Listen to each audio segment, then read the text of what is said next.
Izin Bang, terkait dengan kaburnya salah satu tahanan narkotika di bawah pengawasan kita ini seperti apa nih Bang?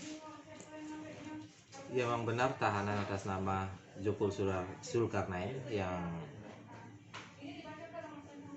melarikan diri pada tanggal 16 Januari di Rumah Sakit Bayangkara sekitar pukul 21.43. Itu dikarenakan sehari sebelumnya tahanan kita bantarkan karena dalam posisi sakit. Selanjutnya pada tanggal 16 Januari 2021 malam tersebut tahanan atas nama Joko Zulkarnain tersebut melarikan diri dari Rumah Sakit Umum Bayangkara. Selanjutnya kita telah melakukan upaya-upaya pencarian pada penyisiran di sekitar Rumah Sakit Bayangkara sampai akses-akses pintu keluar dari wilayah Palembang. Kami juga sudah melaporkan kepada pimpinan secara berjenjang sampai Kejaksaan Agung.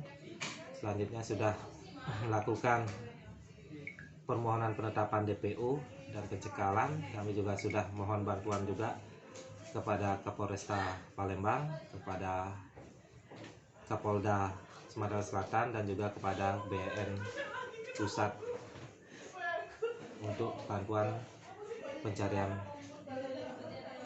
terdakwa tersebut. Kalau untuk kronologi pastinya itu sampai bisa melarikan diri itu seperti apa nih Bang? Pada saat kejadian tanggal 16 Januari tersebut, petugas kami pada saat itu sedang turun untuk makan karena posisi terdakwa ada di lantai 3. Sedang turun cari makan, selang 25 menit naik lagi ke atas, terdakwa sudah tidak ada. Bang, itu sakitnya sakit apa Bang, kalau boleh tahu? Kalau dari rekam medis dokter Rumah Sakit Bayangkara ada pembengkakan di paru karena memang yang bersangkutan mempunyai riwayat asma dan penyakit jantung. Bang, ini tim kan sudah dikerahkan dan polisi juga koordinasi dengan kepolisian dan BNN Pusat Bang. Mungkin himbauan untuk pelaku agar menyerahkan diri gimana Bang?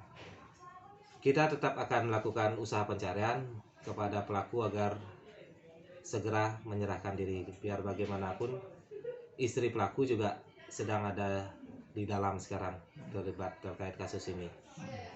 Untuk terdakwa ini jaringan dari Doni CS yang mantan anggota DPRD itu ya Bang? Kalau jaringan saya rasa tidak, karena dia beda. Dia hanya pensuplai, pengirim barang kepada si Doni. Apakah dalam satu jaringan dengan Doni atau tidak? Tapi untuk proses hukumnya kan itu ada 6, termasuk ada 6. Si Doni Iya. dan Joko yang kabur itu seperti apa nih proses hukumnya sekarang Bang? Proses hukum kita terhadap yang lain tetap berjalan.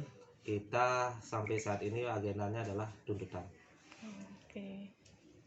Suatu perkara yang sedang berjalan, ternyata ada terdakwa yang melarikan diri, maka sidang perkaranya dihentikan sementara, namanya tutnader, mundur sampai dengan batas waktu yang belum ditentukan sampai dengan dia tertangkap kembali. Dalam hal suatu perkara itu yang terdakwanya lebih dari satu yang lari, yang lainnya ada, yang lain tetap dilanjutkan. Terhadap yang lari ya ditunda sampai dengan ketemu. Kalau ketemu, mudah ketemu, tidak benar. Itulah ya. Jadi informasinya yang lari atas nama siapa? Joko Zulkarnain. Joko Zulkarnain. Itu termasuk yang satu dari yang mana itu? Iya. Pemasok ya. Maka yang 5 tetap sidang acaranya berjalan sebagaimana biasa. Yang lari mundur bukan berarti dihentikan sebetulnya, tapi ditunda sampai dengan batas waktu yang tidak ditentukan. Sidangnya 2 kali ditunda Pak? Sudah 2 kali? Iya. Apakah ada indikasi itu? Tidak. Ada kaitan ya Pak ya? Jadi perkara itu kalau ada yang lari, maka yang masih ada itu lanjut sidang dan tidak perlu menunggu. Kalau menunggu itu sampai ketemu, kalau udah ketemu. Jadi jawabnya begitu. Sidang tetap berjalan. Kalau masalah ternyata ditunda itu mungkin masalah teknis, mungkin memang tuntutannya belum siap dan sebagainya. Tapi yang pasti tidak ada kaitannya dengan yang lari. Ya. Jangan lupa subscribe, share, komen, dan like ya.